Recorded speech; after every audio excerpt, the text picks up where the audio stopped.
let's talk about why an organization would focus so much on sustainability. Is it because it's the right thing to do? Or is it simply because they think they can maximize their profits doing so? Or maybe it's a little bit of both. The Harvard Business Review article by Irwin talks about ethical consumerism, which combines ethics and consuming, so shopping, or as the authors say, providing products that appeal to people's best selves, such as fair trade coffee. There certainly is a market for these products, but why is this market so small? Do you care whether the chocolate you eat is vegan, fair trade, non-GMO, and that the company donates a certain percentage of their profits to a good cause? If so, you should try endangered species chocolate. Unfortunately, most people don't care. But does that mean that ethical consumerism is dead? Do consumers like you and me fail to drive change? The authors argue that this is a rather complex question.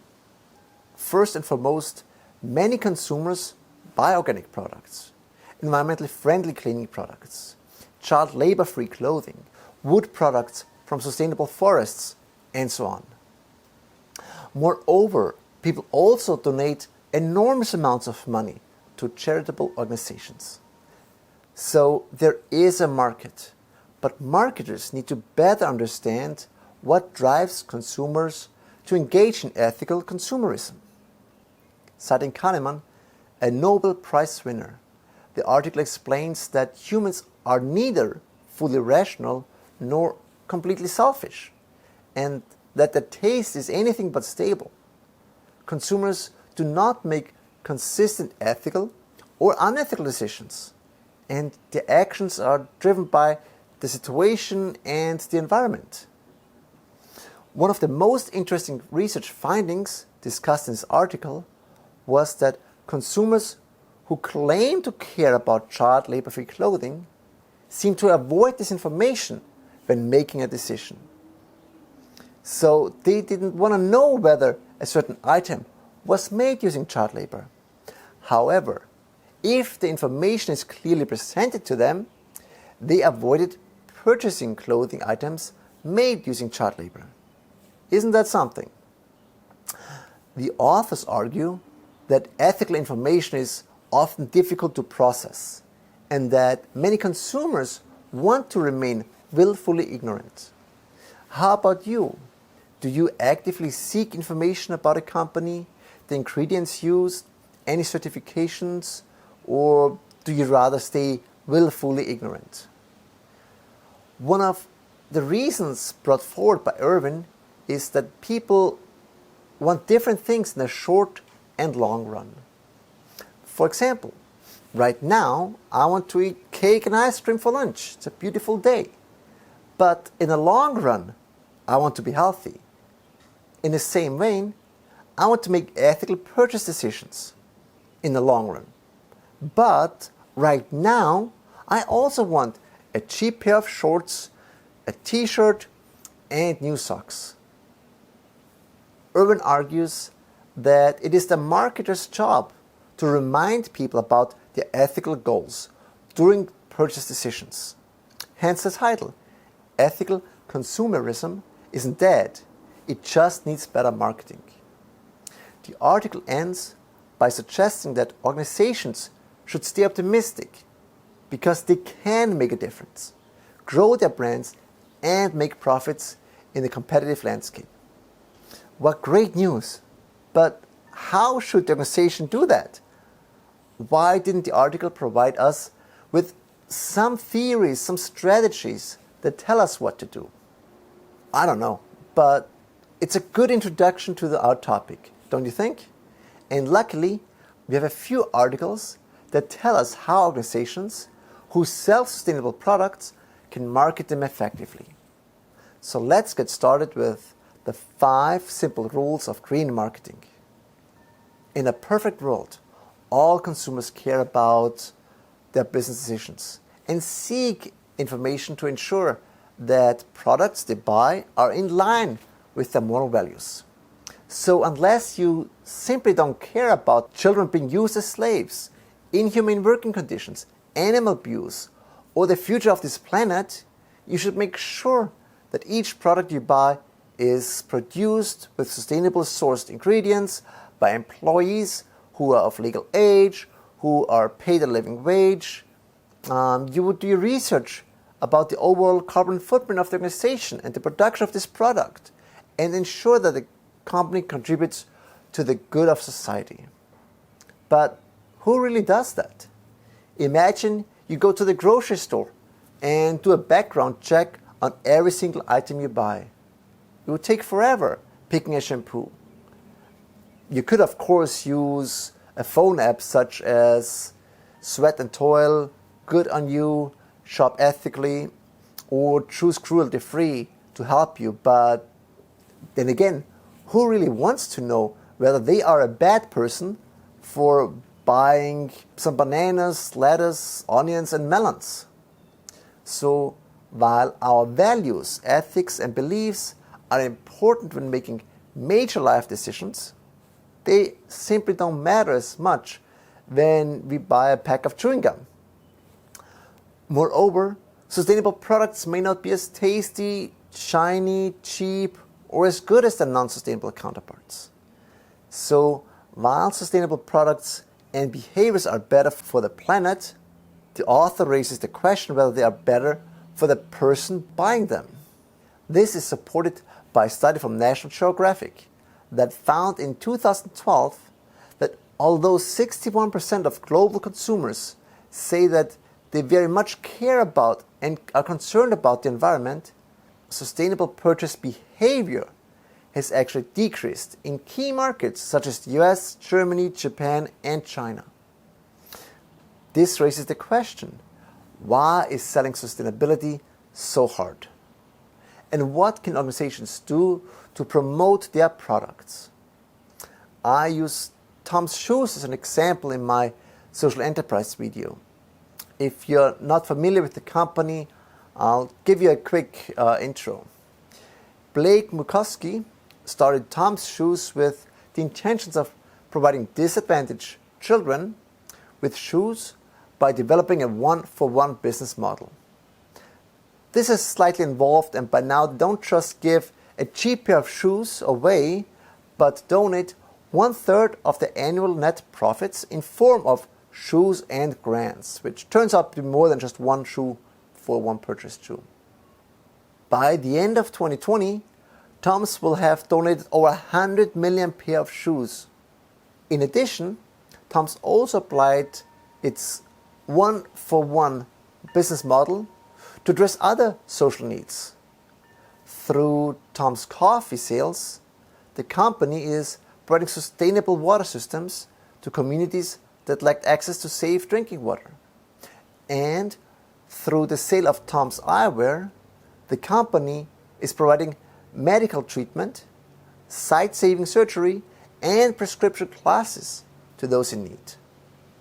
While certainly not perfect, Blake Murkowski seems to have started Tom's to solve a problem in this world.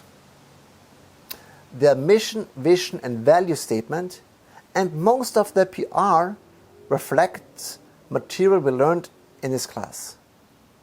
So why hasn't Tom's Shoes outsold Nike yet? One reason might be that consumers are lazy and skeptical. They don't necessarily want to find out how bad Nike is or how good Tom's is. With regards to consumer skepticism, it is hard to blame them. How do you know what Blake's intentions were? Did he just try to find a new way to make himself rich by trying to guilt us into buying overpriced shoes? And what do we have here? Bob's by Skechers? Basically a Tom's knockoff that donates an undisclosed amount of money to help save the lives of dogs and cats. Don't get me wrong, this is a very worthy cause. And based on their homepage, they have donated over 4.9 million Canadian dollars to help cats, dogs, and other shelter animals across the US. So put your love into action with Bob's Footwear. Do you think managers at Skechers ask themselves, how can we help shelter animals? Or do you think they ask themselves, how can we convince consumers to buy our products? And I think more importantly, does it matter whether they did the former or the later? In the end, they still donate money and help animals. To me, it is a matter of principle. The intentions matter to me. Luckily, if I don't believe in a company's mission, vision, and values, I don't have to buy their products anymore. But let's get back to the 5 simple rules of green marketing. How can an organization effectively market their sustainable products in such a competitive environment? First, the authors argue that you have to know your customers. Are the customers aware of and concerned about the issue that your product attempts to address? Imagine seeing pictures of the workers and the working conditions under which each item you purchase was manufactured. Would knowing that the 8-year-old worker had to be at the factory for 12 hours, earning less than $2 all day, influence your decision to buy a $40 t-shirt? I hope most people would at least try to avoid buying these products if they had the information. I also think that most people do not want to actively destroy the ecosystem and want to leave this planet in good shape for their children. But as Irvine said, they are willfully ignorant. It is easy to come up with a cause that consumers care, but often consumers don't realize that their purchase decisions directly contribute to child labor, environmental pollution, and so on. That is why it is important to empower consumers. Empowering in this context means that you make them aware of their power. It means that they need to feel that by themselves or in concert with all other users of the product, they can make a difference. You have to educate the willfully ignorant people that with each purchase decision, they can actually make this world a better place. That by buying this one product, they have an impact. In addition, organizations have to be transparent to ensure that their customers believe in the legitimacy of their products and the specific claims they are making. Going back to my previous shoe example, just go online and see whether Tom's or Bob's is making you feel that by buying their product, you will make a difference. Which company is more transparent about their initiatives? Which company uses the one-for-one model primarily as a sales tactic, and which one uses it to make an impact? The fourth rule is to reassure the buyer. That means that you have to convince your customers that your product performs the job it is supposed to do. If you buy Tom's or Bob's shoes, you expect to get a decent pair of shoes, especially if you pay around $70 for a pair of loafers. If the shoes are uncomfortable or fall apart after a few weeks or months, nobody will buy them, regardless how much the company donates to a good cause. Tom's shoes are pretty comfortable, but they could be more durable in my opinion. Finally, companies need to consider their pricing. If the product is not reasonably priced, consumers will, again, not buy it. So if you charge a premium price, consumers need to be able to afford it. And more importantly, they need to feel that the product is worth it.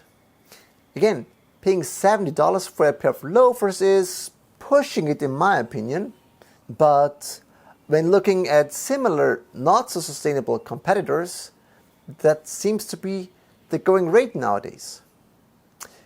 In addition, you can also get them on sale, but don't forget, by paying less for the shoes, the company donates less money, so you reduce your impact.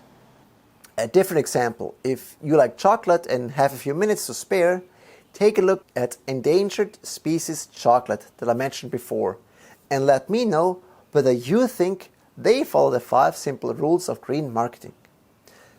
Can you think of some other organizations that do a good or bad job following these rules? If so, please let me know. I'm always looking for more positive examples that I can use in this class.